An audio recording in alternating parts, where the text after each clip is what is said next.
So, Laura McLoughlin is a writer based outside Armagh, having fled the bright lights of Lurgan some years ago. By day, she is a digital marketer, and by night, or any other spare moment, she is attempting to wrangle her writing schedule into submission. Her debut novel, The Many Ghosts of Donahue Burns, was published by Bonnier Books last year and will be released in paperback for the first time next week on the 11th of September. Woohoo! Wow. Well done.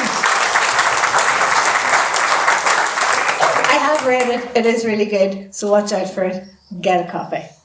So, tonight, Laura is reading The Mermaid. Big welcome.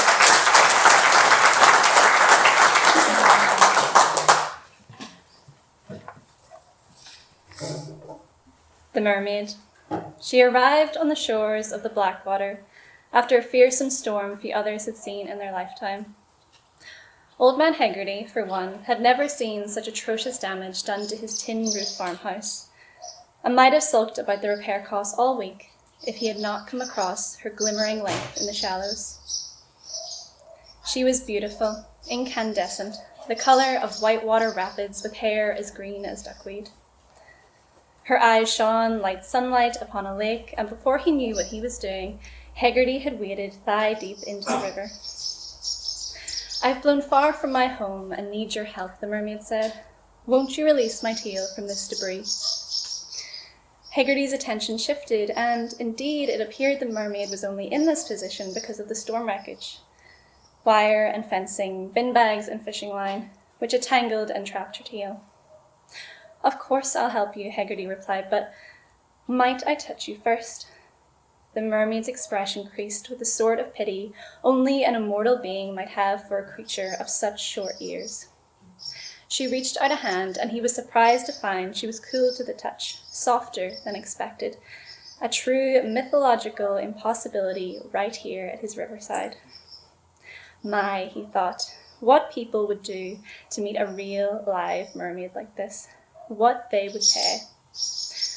To the mermaid's disappointment, Old Man Hegarty did not release her, not yet. He told her that he would do so in just a few hours, but first he had a plan. A sign went up at the end of his lane. Real mermaid, photographs £10. Few believed the old man at first. He had partaken in too many foolish schemes in his day, but as one neighbour told another, and one friend informed the next, it did not take long before there was a line of onlookers outside his house. Their cars blocked traffic, they offered double to skip the line, and each of them left with a picture of a miracle and their hands vibrating with the fantastical. When Hegarty checked up on the mermaid that afternoon, however, her hair looked a little sallow, her skin more grey than white. Even her eyes didn't shine the same. She asked, "Will you help me now?" But he had already promised another neighbour a private viewing, he explained. It would only be a few more hours. He reached out a hand. Her skin was warmer than he recalled, and he supposed the day was getting quite hot. "I know just the thing," he said, and procured her a large beach umbrella. She glowered at him from the shadows.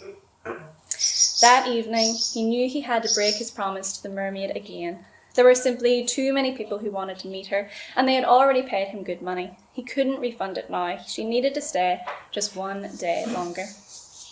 But when Old Man Hegarty walked down his field, he was surprised to find her sleeping. Eyes closed, hair undulating with the current. When he called to her, she did not respond. Then the truth found him, and it was an awful, pale thing. "No," he whispered, splashing into the river just as he had that morning, except this time the mermaid did not gaze back nor ask for his help. She was limp and silent as he took hold of her, heavy as sodden clothes, and though he stirred her, she still would not wake. Sadness burbled within him, regret maybe. She was a thing of nature and myth, as irreplaceable as a 1,000-year oak, ageless as the ocean, sacred as the solstice, and now she was dead.